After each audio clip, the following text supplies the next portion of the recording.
Hi everyone, and welcome back to my channel, Life, Spirit and the Messy Middle.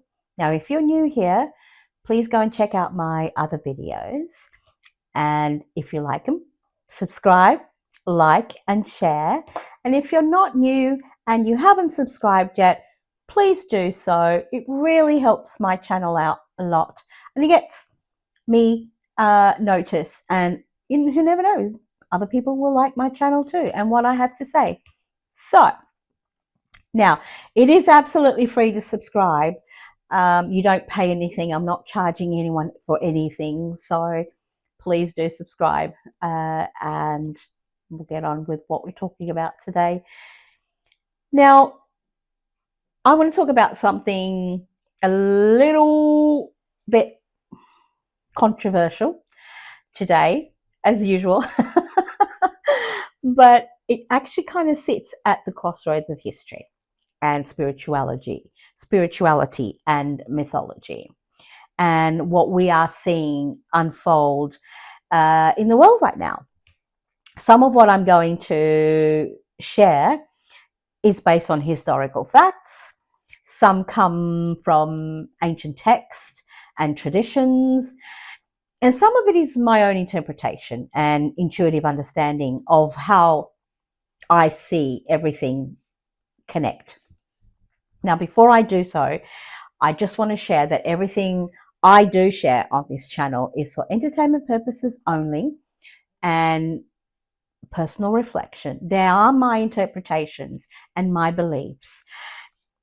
And I'm speaking as an intuitive, as an empath who is basically learning to never dismiss the truth and the power that we hold within ourselves. Okay, so it's just how I see it.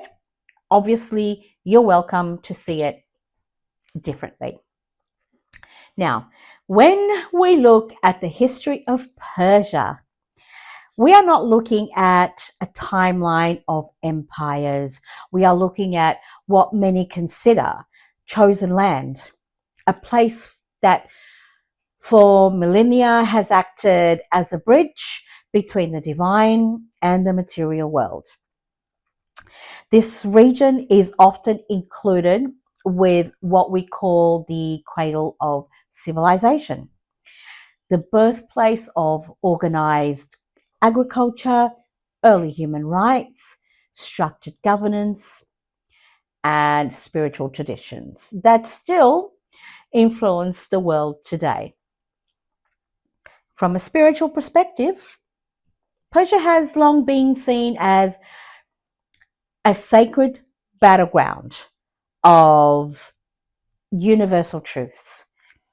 It was a birthplace of Zoroastrianism and one of the world's oldest monotheistic faiths. And this tradition introduced the cosmic struggle between Asher, the light of truth, and the Zhuj, the darkness of falsehood. The idea of a moral battle between light and darkness later shaped major religions, even traditions that include Judaism, Christianity, and Islam, and they are very much prevalent in today's world. Now, this spiritual depth even extended to leadership. And Persian kings such as Cyrus the Great were often seen as divinely appointed. In the Hebrew Bible, for example, he is honored as a liberator of the Jewish people. And over time, this has helped that what many describe as a guardian of Persian civilization, of core wisdom, poetry, and mysticism, and even philosophy. It has survived invasions and continues to influence global spirituality. Now, historically, Persia also played a crucial role in Human development. It is linked to the Cyrus cylinder, often described as one of the earliest declarations of human rights, and promoting religious tolerance and social reforms. The region also contributed to postal systems and developments in mathematics. Have you ever heard of algebra? Yep, that was their invention. Probably the only reason I dislike them, truly. They also invented advanced irrigation through the Kanat engineering. And in the Zagros Mountains, archaeologists have actually found some of the oldest agricultural villages on Earth that still exist, okay? Marking the shift from nomadic life to settled civilization. But beyond the historical record, there are also more mysterious interpretations. Some actually believe, myself included, that the rapid advancement of early civilizations in this region cannot fully be explained through conventional history alone. This is where I believe, and many do, the Anunnaki theory comes in. Excuse me. Now, according to ancient Mesopotamian lore, the Anunnaki were like princely offspring from the heavens. And in modern interpretations, I suppose some view them as extraterrestrial beings, often associated with the planet Nibiru. Now, proponents of this idea suggest that this sudden mastery of law and writing, architecture, engineering, and agriculture may have been knowledge that was gifted by these beings, almost like a technological seed that was planted in humanity. And when people look at ancient sites such as Persepolis and Susa, some interpret them not just as architectural achievements, but as energetic hubs, even calling them stargates. Now, from this perspective, the region becomes more than historically important. It becomes spiritually and cosmically significant.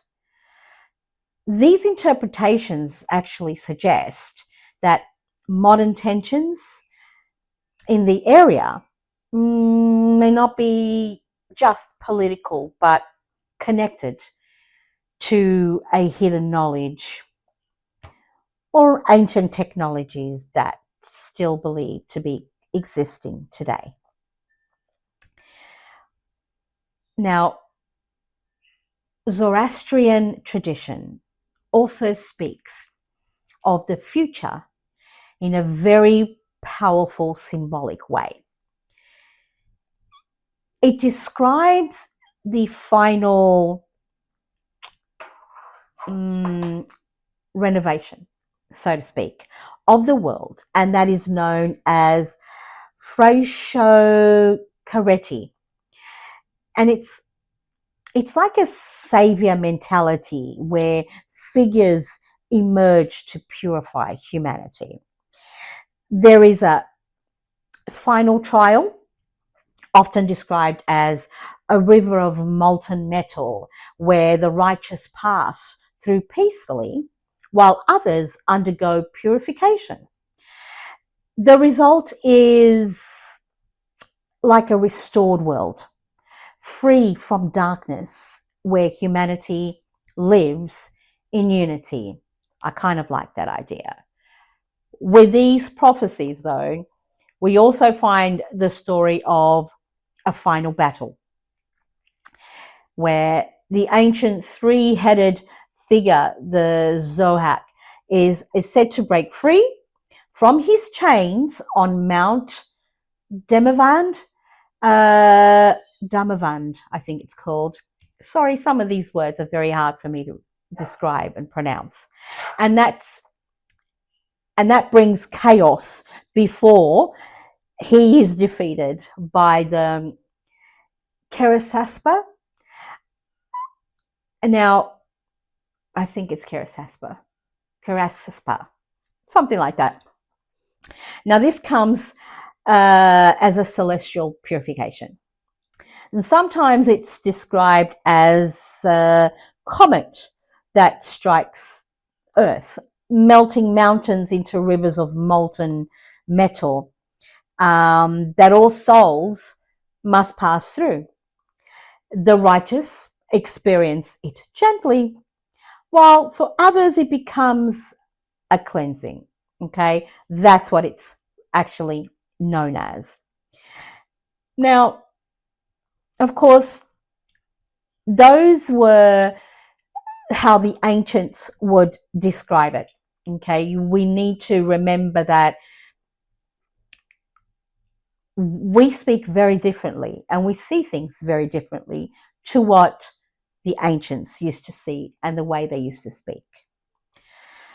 So, following this, the world enters a renewed state. The dead are raised, families are reunited, and humanity partakes in the white ha'oma, a sacred drink, granting immortality. Now, in this restored world, people speak a single language, live without borders, and darkness is removed. I think that sounds like a heaven to me. Ahriman, the spirit of evil, is rendered powerless, and existence becomes one of harmony and light. Yes, that is definitely sounding more and more like a heaven to me. Now, when I look at current events, especially now in Iran, I personally feel we are not just seeing politics. I believe we may be witnessing actually a symbolic continuation of that ancient struggle between light and darkness. The Iranian people descend from a civilization deeply rooted in these teachings, and I deeply feel there is something ancient in that heritage that still matters today. And from a perspective of global powers, such as the nation starting with an I, that I don't really want to say because I probably will get cancelled or flagged, and the United States, may also be aware of these aspects of this hidden history.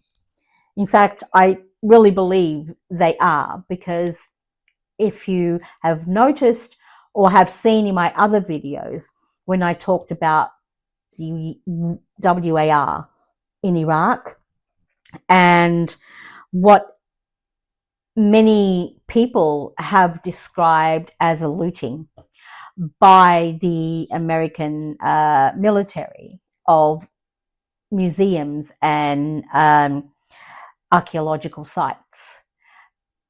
Why would they need to go to these places if they were looking for weapons of mass destruction, which never existed, by the way?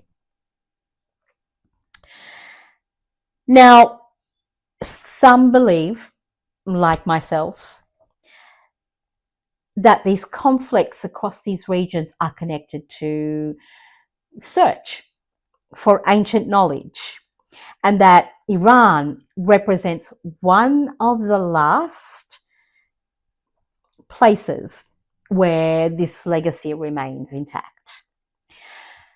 Again, this is my interpretation, but I feel the narrative points toward larger transformation rather than just geopolitical tensions. And astrologically, and I've mentioned this before, astrologically, many also believe we are in a period of transition.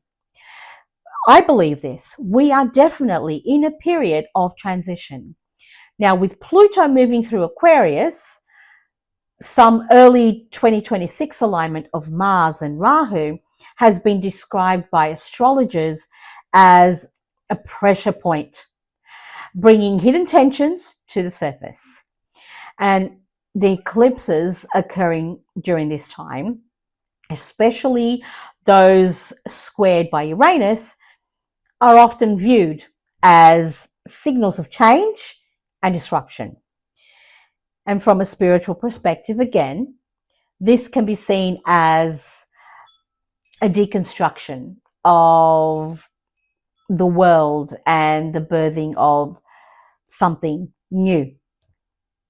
It echoes the Zoroastrian vision of renewal, a world of light where truth becomes visible and unity replaces division. Now, today, whether we view Persia through history, mythology, and spirituality, or even ancient historical theory, it remains a powerful symbol, a place where many believe the heavens once touched the earth, leaving behind a blueprint for civilization that humanity is still trying to understand today. And maybe, just maybe, what we are seeing now is not the end of a story, but the beginning of a renewed world. Now, wouldn't that be nice? I think so. Of course, that is my interpretation of heaven, obviously. Unity and light and people that are not divided in hatred and religion. Now, I would love to know your thoughts on whether you agree or disagree. And I would love for you to please leave a comment if so. Regardless, say hello. Just say hi, I like your channel, or hi, hey, give me some, comments on what you would like to see, on maybe what you would like improved with my channel. I am up for any sort of, criticism that doesn't actually reflect on me personally or is hateful or hurtful in any way. Now, again, I'll ask you to subscribe and like my videos, and please share if you can, because that would help me a lot. I am trying to get my video out there like everybody else.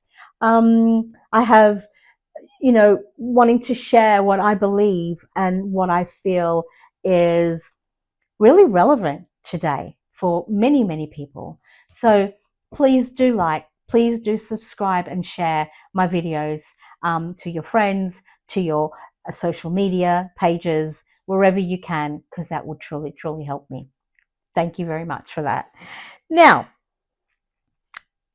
I'm going to go and do some tarot, okay? But before I do, I feel my throat kind of being restricted a little bit.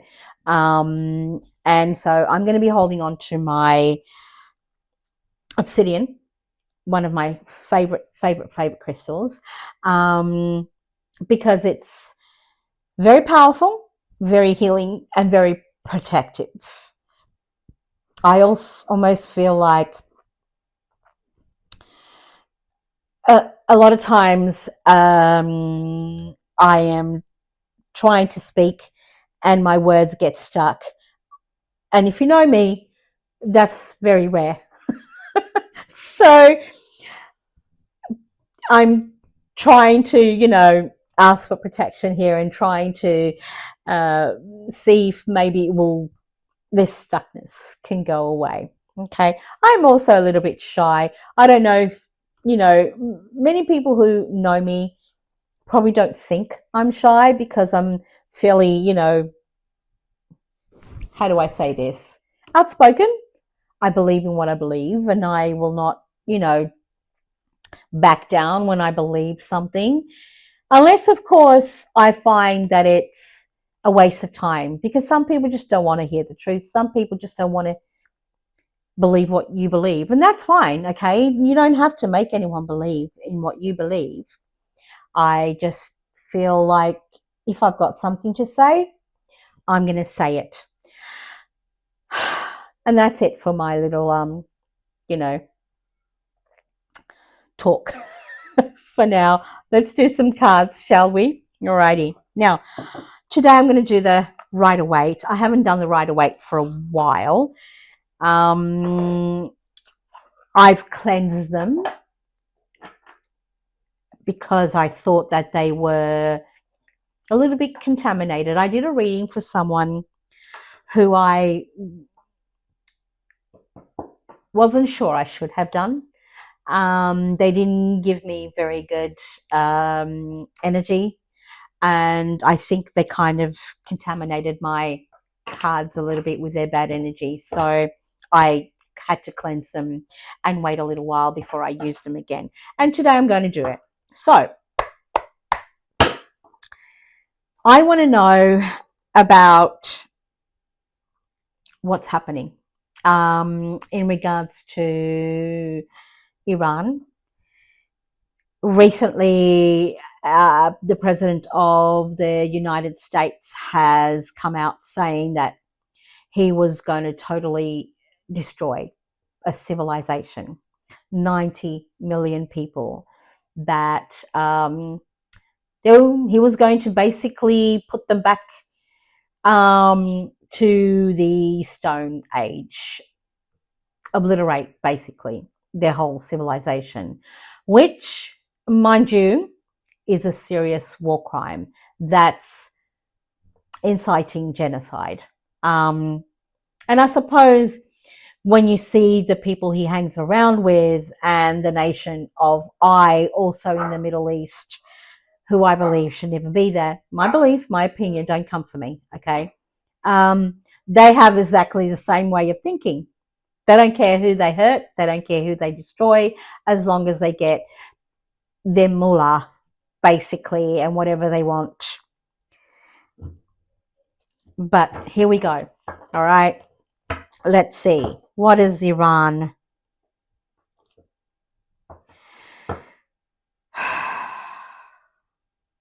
What will be so in regards to Iran? What will be so in regards to Iran? Now, again, take what resonates with you, leave what doesn't.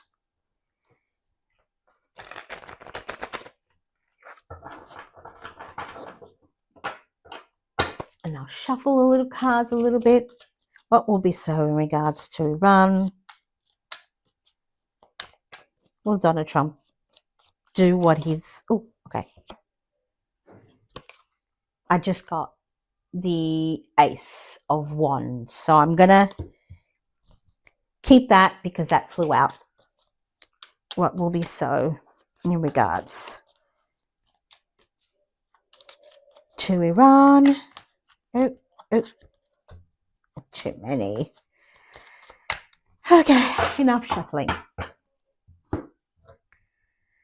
What will be so in regards to Iran? What will be so in regards to Iran? Okay.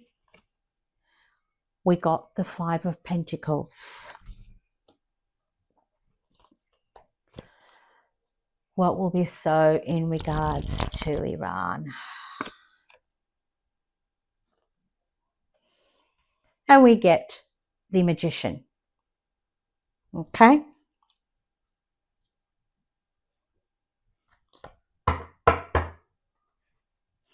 I'll probably pull some more cards out of this. The Ace of Wands. The Ace of Wands is a new beginning. It is power and coming into one's own, okay? Having knowledge of beginning, of renewal. And if we follow what astrology is saying is going to happen, we don't see the destruction of Iran in astrology, okay? We basically see astrology saying that the people of Iran are going to rise up and they are going to do everything in their power to get the Iran that they want and they need. And I have read somewhere that within the next 12 years, Iran is going to become bigger and better, more financially stable, more spiritually sound, and the people are going to be happier than they've ever been. Okay, so I truly hope that that is what will happen to them, because I truly believe that Iran has a beautiful civilization and these people should be able to live their lives the way they see fit, okay, without interference from genocidal maniacs, psychopaths who only want the resources that they have to enrich their own families and themselves, not to help their countries out, okay? Now, with the Five of Pentacles, this doesn't mean that whatever is they're going to, this renewal, this new beginning isn't going to be hard. They're going to go through some very, very rough times.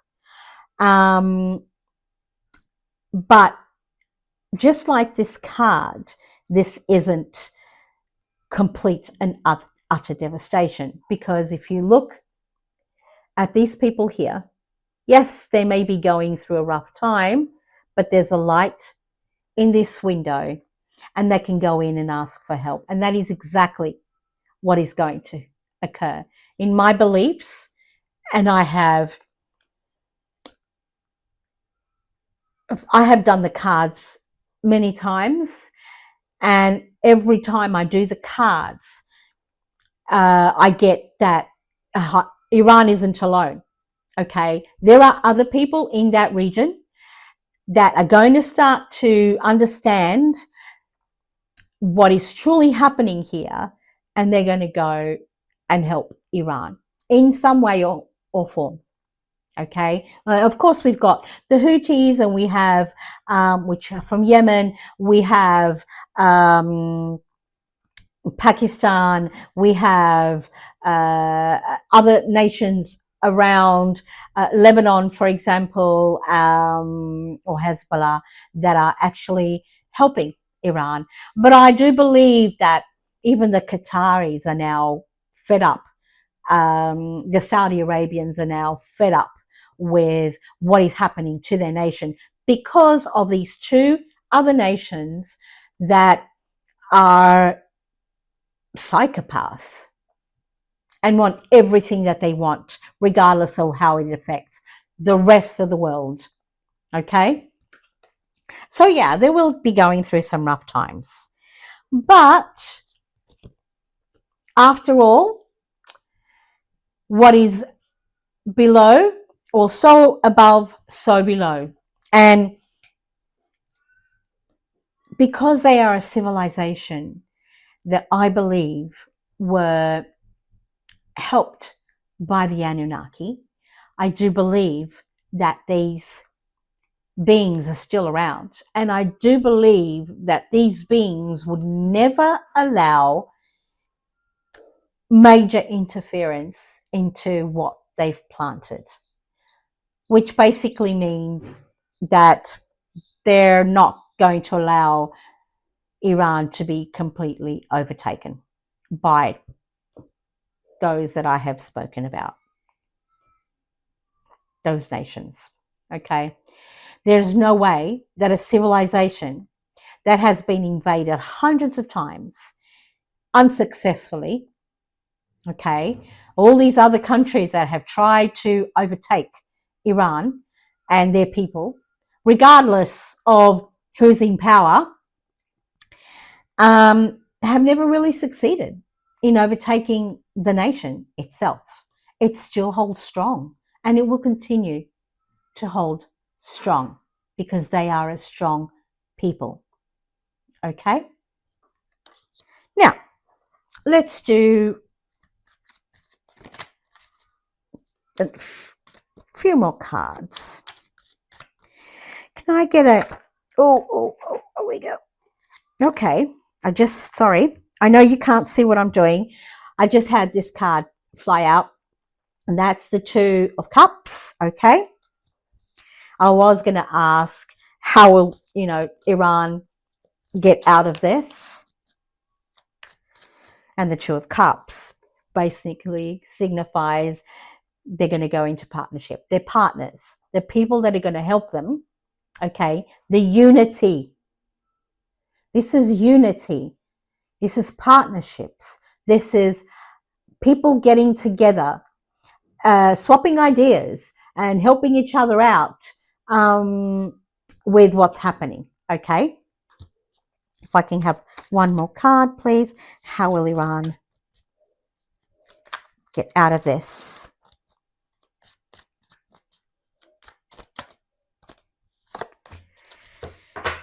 And the last card I pulled out,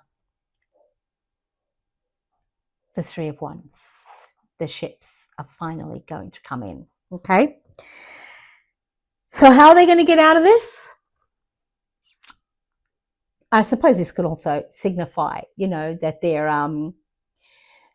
they've got the Strait of Hormuz. Okay. They command it. It's theirs. And I don't see any other nation being able to take it away from them. Okay.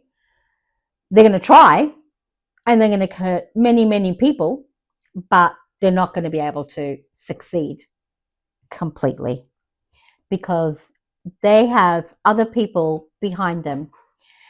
And I'm not just talking about the Middle East anymore. There are other nations that are looking at this and saying, you know what, enough is enough. We're going into war crimes. This is not what the Geneva Convention talked about. I mean, after World War II, the United Nations became a sort of harbour for everybody, and it should be for everybody. It hasn't always been that way. I think the United Nations itself needs to be, rectified and changed a little bit, because unfortunately we have things like the Security Council and some of those nations that are in the Security Council that basically have the right to make laws and to decide what every other country should be doing, are the ones that are causing all the mess in today's society. We've got Great Britain.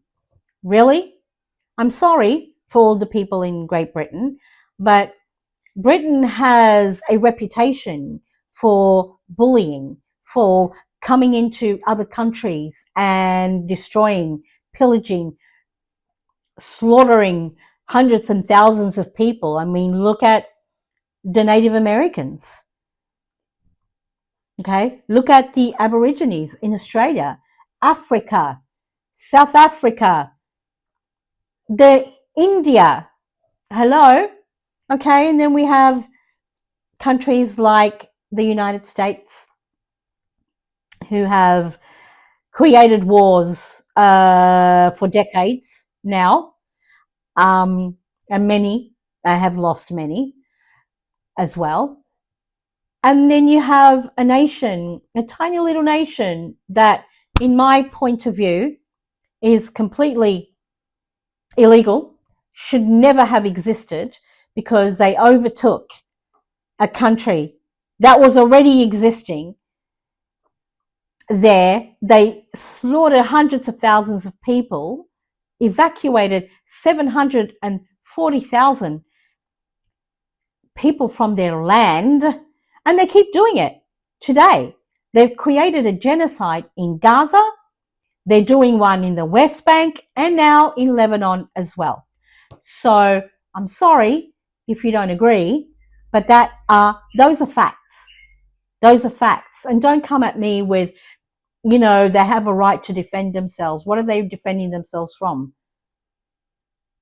Rocks thrown at them, thrown at their tanks, against machine guns and airplanes and an army that these Gazans don't have. The people of the West Bank don't have. They don't even have rights. They can't even go, get out of the country because they're not allowed to travel anywhere. In order for them to actually go to work, they have to go past how many, checkpoints. And even then, if you don't have the right document, which they always find a way not for you not to have, okay, then you can't get through.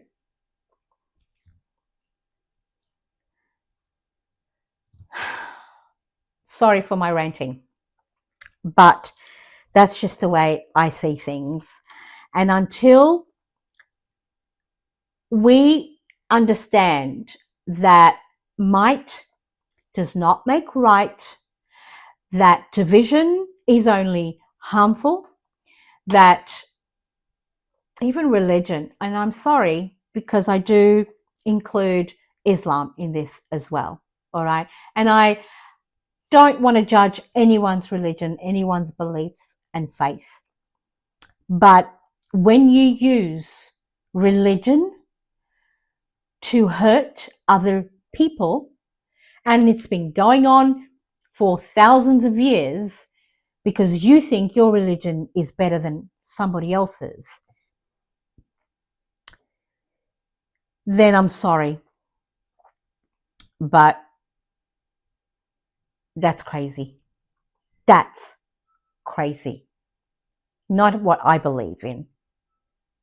Not in light, not in love, not in being able to wanting to step away from the right and the left and what people think of as good and evil. Sometimes you just want to sit it out. Sometimes you just want to stay in that middle, no matter how messy it can be. All right. I'm going to leave it at that today. Love you all. Thank you all for being here. Please like and subscribe and share my channel. And, hopefully I can get to maybe 10 subscribers this time. Okay? Mwah. Love you. Thank you. Bye for now. See you in the next one.